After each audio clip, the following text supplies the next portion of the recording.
Let me tell you about when my best friend and I were kidnapped by my other best friend and her mum. I had totally forgotten about this until my other best friend, who was like also kidnapped that day. I went to her wedding last week. I can't believe I had forgotten about this because it's so bad. It's run out like my fave. What am I gonna do with my life? So I was 12 years old at the time, and I'm not gonna use their actual names, so I'm gonna make up some fake names. Let's call my best friend who also got kidnapped Charlie. Then girl whose mum kidnapped me and my other friend, let's call her Cheryl and her mum. Anyway, besides that, this is like literally the best foundation I've ever used. I can't find anything that's like it. It's just a shame about the price. Charlie used to, like, I was friends with her throughout, like, school, where we were best friends. And she used to come to my house all the time. And we used to go to dance together. Now, this particular day, we were going to street dance. So I invited her to my house because she didn't live too far from me, but you couldn't, like, walk there. And we were getting a lift together. So it just made sense that she came to my house after school. And she used to always come to my house after school. Now, Cheryl across the road used to get jealous whenever I invited anyone else but her to my house. To the point that if we left our shoes outside, she would steal them. And like, we used to find Cheryl's brother inside our house when we weren't in. Like, Cheryl's brother would climb over our fence and go on our trampoline. Now, Charlie and I were enrolled into this dance school. We went all the time, whereas Cheryl didn't, but she asked if she could come to this dance class because she wanted to try it out, because she thought that it might be something that she wanted to do. Everything seemed absolutely fine at this point. My mum, the reason why I didn't let her come to my house was because my mum had like a rule: if she wasn't in, I could only have one friend round, though I kind of broke that rule a few times. Sorry, Mum. So it made sense to invite Charlie because she lived further away. Then when my mum got back from work, she then drove Cheryl, Charlie, and I to the dance school.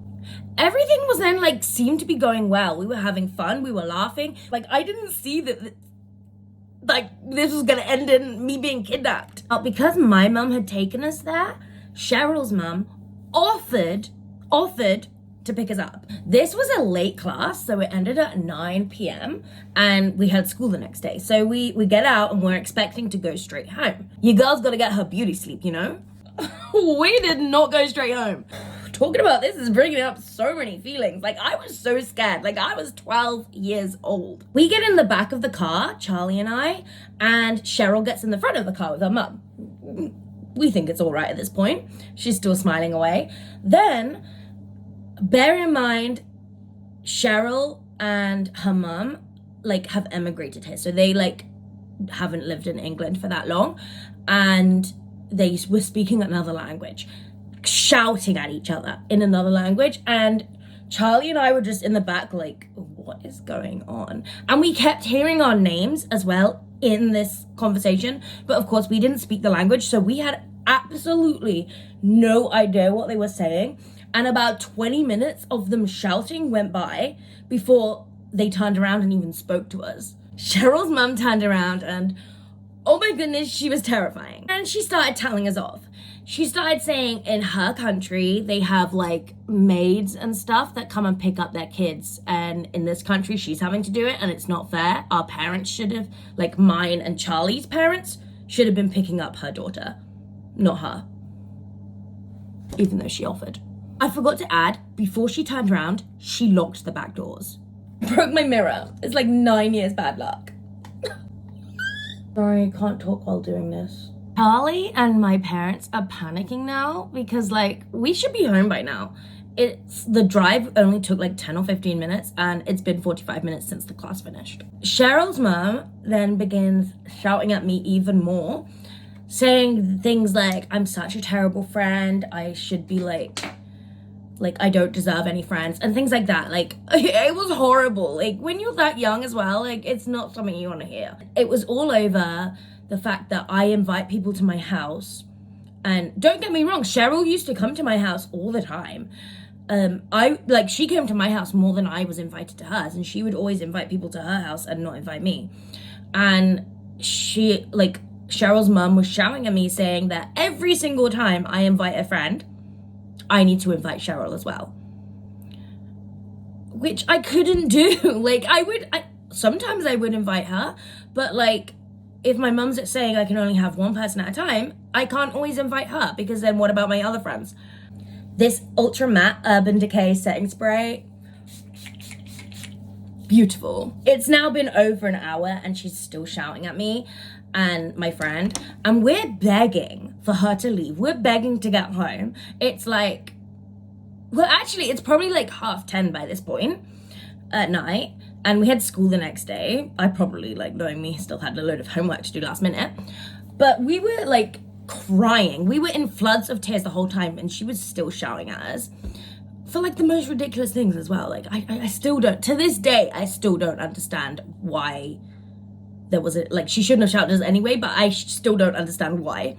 And like, we were even asking if we could get out of the car because we just wanted to leave. Like, I would have walked to my grandparents' house. My grandparents' house at the time was probably like a 20-minute walk from there, and I knew the way.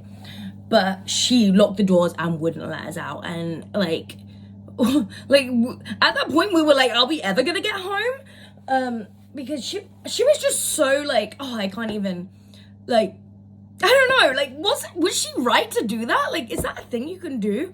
And then by the time we did get home, it was like over 2 hours since the dance class ended. My parents had been like phoning around. They didn't know Cheryl's mum's phone number, so they couldn't phone her. My parents and Charlie's parents had been speaking to each other, like they didn't know where we were. Then we got home. First, they dropped Charlie off, and bless her, she got out the car and then she just like dropped to the floor in tears as she was walking down the path to her parents' house. Just because I think it like suddenly hit her at that point.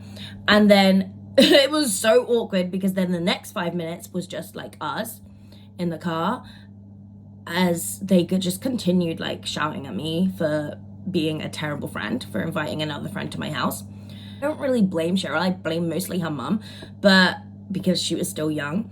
But then like school after that, like, it was honestly horrible because Cheryl was like this cute, innocent, like had emigrated from another country girl.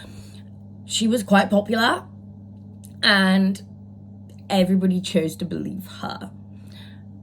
Nobody believed what happened, and like it was just awful. My dad went round to say, like, to speak to the mum and to say, like, that's not right, like, you shouldn't have done that to my daughter and her friend.